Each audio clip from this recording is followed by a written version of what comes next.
Restart by Gordon Korman. Chapter 3. Chase Ambrose. I recognize the school. Not because I remember it. It's just that Mom drove me by here a few times over the last couple of weeks to make sure I'd be sort of familiar with the place. It's called Hiawassee Middle School, and it turns out that I'm the star of just about every team they have, or ex-star. Until further notice, I'm on the disabled list. I get this information from my mother on the drive to my first day of 8th grade. It's just the two of us now, since Johnny's back at college. Mom's trying to fill me in on my former life so I won't be caught by surprise, like when that psycho girl dumped frozen yogurt on my head. Funny, she was sympathetic when I told her about that, but she didn't seem very surprised. Like, we live in a town where people attack each other with desserts all the time? Oh, she replied airily. Young girls can be oversensitive, especially with a popular athlete. She smiles at you, you don't smile back. She takes it personally. But I did smile. She's the one who didn't. She went straight for the yogurt. She rolled her eyes. What do you want me to say, honey? I didn't even know who this mystery yogurt bomber is. But here's the thing. I think she did know. Or at least she could make a pretty good guess. Why would she hold that back? It wasn't like those first days out of the hospital when she was a stranger to me, and I must have seemed plenty unfamiliar to her. Now, as we pull to the curb in front of the school, she's pumping up with details of names of friends and teachers I get along with. Yet I still can't shake the impression that there's something being left unsaid. But, I prompt. She reddens. But what? I put it to her. Tell me the part you're leaving out. 13 years is a long time, Chase. There's no way I can fill all that empty space for you while we're parked at the side of the road on the first day of school. You're going to hear things about yourself, good and bad, that might surprise you. Just keep your cool, okay? Now, what's that supposed to mean? I asked. She answered, and now I knew even less than before. Her face is the color of an overripe tomato. I didn't push it. I'll find out soon enough. There are hundreds of kids pouring in the front entrance. Everybody seems to know everybody else. Backslaps and high fives fly everywhere. Several of them fly in my direction, and I smack hands, bump fists, and try to look like I belong, which I definitely don't. I also get some strange looks, and a few kids meet my eyes and then furtively look away. I'm guessing this has something to do with the scrape on my face and my immobilized arm and shoulder. Mom warned me that a lot of people probably heard about my accident, but nobody knows the amnesia part. I have to get ready to explain that to a lot of friends who can't figure out why I don't recognize them. The teachers and office staff had to be told, of course. It's our boy! A single bellow rises above the general chatter as soon as I enter the building. I don't know the kid, but I'm willing to bet he's one of my football buddies, judging by the size of him. From out of the hubbub of the foyer, guys who are almost as big are converging on me, slapping at me and calling me their boy. Guys, not the shoulder! My mind is reeling. How am I going to explain to this welcoming crowd that I haven't got the faintest idea who any of them are? I start to feel a little dizzy. Chase! Two more football players elbow their way to my side. To my surprise, I actually recognize this pair. They're the guys from the pumpkin smashing picture on my phone.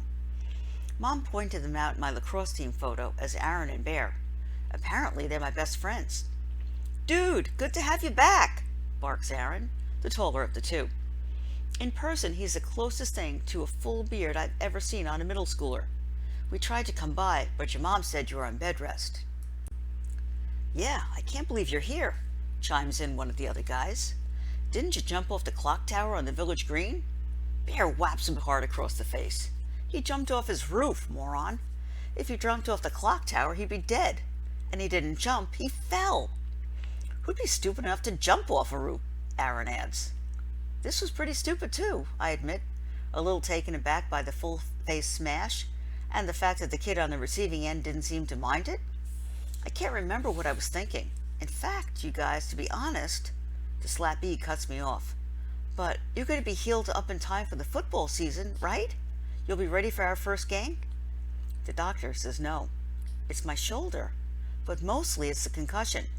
I can't risk taking a headshot so soon after the accident. A howl of protest greets this announcement, But we need you. You're our leading scorer.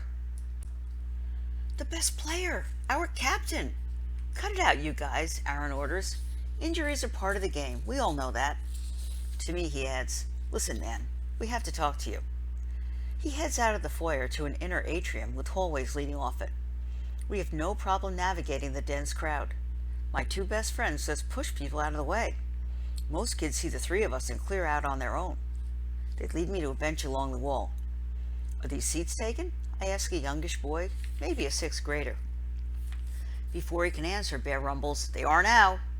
The kid scrambles down the hall, propelled by a hefty shove. I sit down with my fellow pumpkin smashers. Before they can say anything, I burst out with, Aaron, Bear. The names are unfamiliar on my tongue, like I've never spoken to them before. I've got something to tell you. When I fell off that roof, I got more than a concussion and a sprained shoulder. I got amnesia, too. Bear frowns. Amnesia? You mean you forget stuff? I shake my head sadly. Worse, I forgot everything. Like my whole life before I fell. I motion around us. The school, these people, all new to me. I wouldn't even know you guys except your pictures are on my phone. As it is, I don't remember anything about us. I know we're friends because my mother said so. But everything we did together, that's gone. I catch them eyeing each other like they don't believe me. It makes me mad until I consider how I'd react if a longtime friend told me the same thing. Here I am, the kid they've known all their lives. I look the same, talk the same, and I'm telling them that all our history is completely wiped out. I don't blame them for thinking I'm joking. It is a joke, just not a funny one. I speak again. It's not just you guys. Think how it feels to see some random stranger instead of your own mother, your brother, your dad. And trust me, I'm not loving the thought of dealing with 800 kids in this school who think I'm dissing them because I can't remember who they are. Bear stares at me hard. Wait, you're not kidding, are you? I wish, I said fervently. He's stunned. Wow. Aaron leans forward practically into my face. Yeah, but your memory's going to come back, right? There's an urgency in his voice. He must really hate it that I'm missing out on the good old days. Some of it, maybe, I reply, but also maybe not. The doctor says it's impossible to know. They look at each other again, and there's no mistaking how freaked out they are. I feel a surge of warmth toward these two, my best friends. I have a giddy vision of my phone screen, the three of us brandishing the baseball bat with a ruined jack-o'-lantern. The good times. Guys, I try to reason with them. I'm still me, even if I don't remember the stuff we did together. We'll do new stuff, better stuff. Oh, yeah, totally, Bear exclaims. And if you can't play football, you'll be good for lacrosse in the spring, right? The doctor said I should be okay by then, although we'll have to see. There you go. He sounds upbeat, although I'm pretty sure he's faking it. This can't be an easy thing to process. If I wasn't the one with amnesia, I don't know if I could accept it myself. We're here for you, man, Aaron adds, slapping my back and sending a jolt of fire through my separated shoulder. I swallow an angry warning. One step at a time. Welcome back, boys, a deep voice intones. A tall man in a charcoal gray suit approaches our bench. Chase, I'm Dr. Fitzwallace, your principal. I thought I'd reintroduce myself under the circumstances. We've met before, of course. A strangled, you could say that again, comes from Bear. The principal silences him with a single look through steel-rimmed glasses. Chase, come with me. Let's have a little chat. My friends are already slouching off down the hall, so I follow the principal into his office. On the wall are two large framed photographs, and I'm surprised when I identify one of them. It's on my wall, too. Part of a newspaper clipping about our football championship last year. It's me, helmet pushed onto the back of my head, hoisting the trophy. The other is similar, although you can tell it's a lot older. The pose is almost identical. A young player raising the same trophy. I can't explain it, but the kid sort of looks familiar. That's crazy. How can I recognize him? I don't recognize anybody. Dr. Fitzwallace is watching me. That's your father. Our only other win at state back when he was your age. Wow. No wonder Dad calls me Champ. I should call him Champ, too. I tell the principal. I didn't know he won at state. I mean, I'm sure I knew at some point. That's exactly what I'd like to talk to you about. Have a seat, Chase. Dr. Fitzwallace waves me into a chair. I have to confess, this is a first for me. I've never had a student suffer amnesia before. It must be very upsetting for you, even a little frightening. It's pretty weird, I admit. Not remembering anybody. It's like I'm surrounded by all these people, but I'm still alone. The principal sits down behind his desk. I hope we can make the situation a little easier on you. I've alerted all the teachers and support staff, so we're ready for you. If you have any issues, just have whoever's involved get in touch with me. I thank him because that's what he seems to expect me to do. One more thing. He leans back in his chair, and when he speaks again, it's slowly and carefully, as if he's trying to get his words exactly right. This is an awful thing that's happened to you, but it's also presenting you with a rare opportunity. You have the chance to rebuild yourself from the ground up, to make a completely fresh start. Don't squander it. I'm sure you're not feeling very lucky, but there are millions of people who'd give anything to stand where you stand right now, in front of a completely blank canvas. I stare back at my principal.